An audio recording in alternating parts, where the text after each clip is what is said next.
Have you ever wondered what happens when someone racially discriminates against a millionaire? Well, you're about to find out. The Grant lobby of Crestview National Bank exuded sophistication. Marble floors gleamed under crystal chandeliers, and the air smelled faintly of polished wood and fresh flowers. Behind the counters, tellers worked diligently, their polite smiles reserved for a clientele accustomed to impeccable service. At the far end of the room, the bank manager, Victoria Reynolds, sat in her glass-walled office, a picture of professionalism in her tailored navy suit. That afternoon, a woman named Rachel Adams stepped into the bank. She was tall, poised, and dressed in a simple black dress paired with comfortable flats. Her natural hair was styled neatly, and she carried a sleek leather handbag. Everything about her exuded class and confidence. However, as Rachel looked around the lobby, she noticed the subtle shift in the atmosphere. Conversations quieted, and a few heads turned her way, their glances lingering longer than necessary. Rachel approached the information desk, where a young receptionist greeted her with a nervous smile. "Good afternoon. How can I help you?" "Hi," Rachel said, her voice friendly but firm. "I'm here to discuss opening a high-value account. I'd like to speak with the manager." The receptionist's smile faltered briefly. "Of course. Please wait here." She scurried off toward Victoria's office, casting a quick glance back at Rachel as if to confirm she had heard correctly. Inside her office, Victoria looked up from her computer as the receptionist leaned in and whispered, "There's a woman here asking to open a high-value account." She hesitated before lowering her voice. "She doesn't really look like our typical client." Victoria raised an eyebrow. "What do you mean?" "Well, she's not dressed like someone opening a high-value account," the receptionist said carefully. She had assumed Victoria would notice Rachel's outfit first, but Victoria's attention was drawn to something else, the color of her skin. Sighing, Victoria closed her laptop. "All right, I'll handle it." When Victoria walked into the lobby, her professional smile barely masked the judgment flickering in her eyes as she assessed Rachel. "Hello, I'm Victoria Reynolds, the branch manager. How can I help you today?" Rachel extended her hand. "Hi, I'm Rachel Adams. I'm interested in opening a new account." Victoria shook her hand briefly, her grip loose. "What type of account are you looking to open?" "A high-value account," Rachel said. "I recently liquidated some assets and am looking for a secure place to manage my funds." Victoria's smile tightened. "I see. And may I ask the approximate value of the assets you're referring to?" "Around $8 million. Rachel replied matter-of-factly. Victoria's eyebrows shot up before she quickly regained her composure. "That's quite a sum," she said. "Do you have documentation to support this?" she asked, her doubt evident. "Of course," Rachel said, wondering why this woman found it necessary to question her credibility.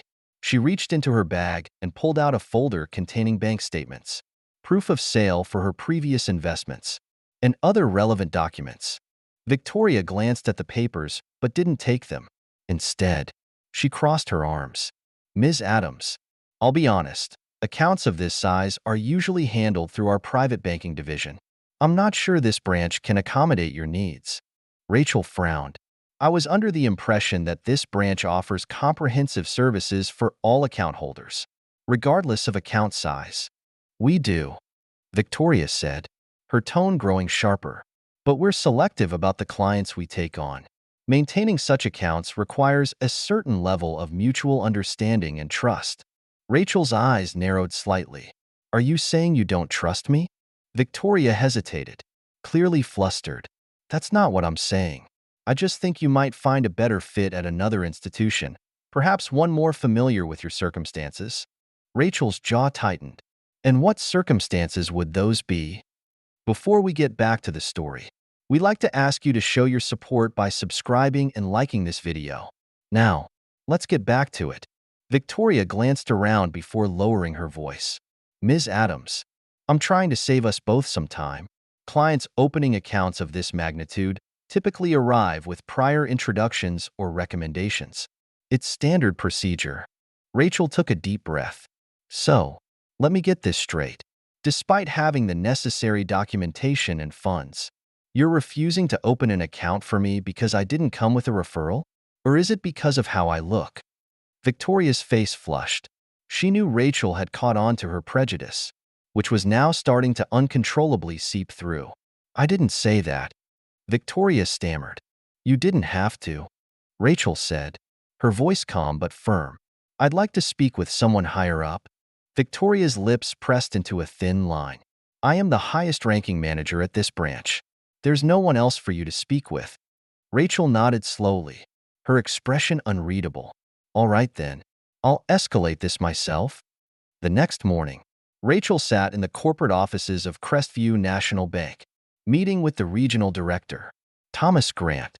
He had personally requested to see her after receiving a detailed complaint about the incident.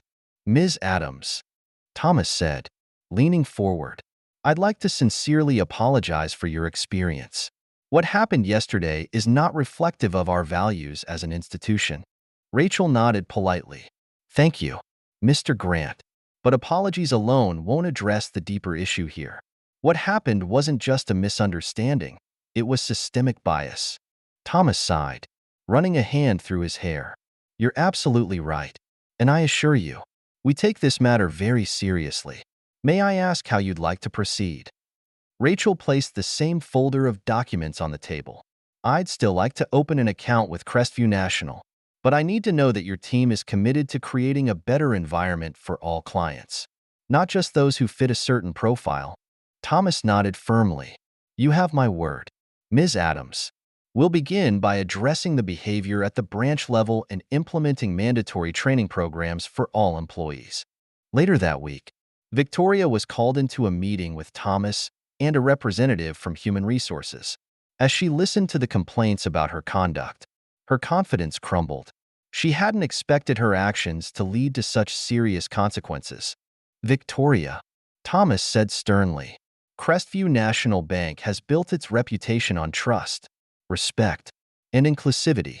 Your actions not only jeopardized that reputation, but also disrespected a valued client. I didn't mean to, Victoria began, but Thomas raised a hand to stop her. Intent doesn't negate impact, he said firmly. Effective immediately. You'll be placed on administrative leave while we review your position. Over the next few months, Crestview National implemented new training programs focused on diversity and customer service.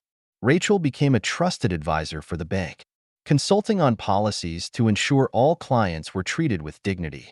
As for Victoria, she never returned to her position. The incident served as a humbling reminder of the consequences of bias. Meanwhile, Rachel continued to thrive, using her platform to advocate for fairness and equity, proving that standing up against injustice, no matter how subtle, can create lasting change.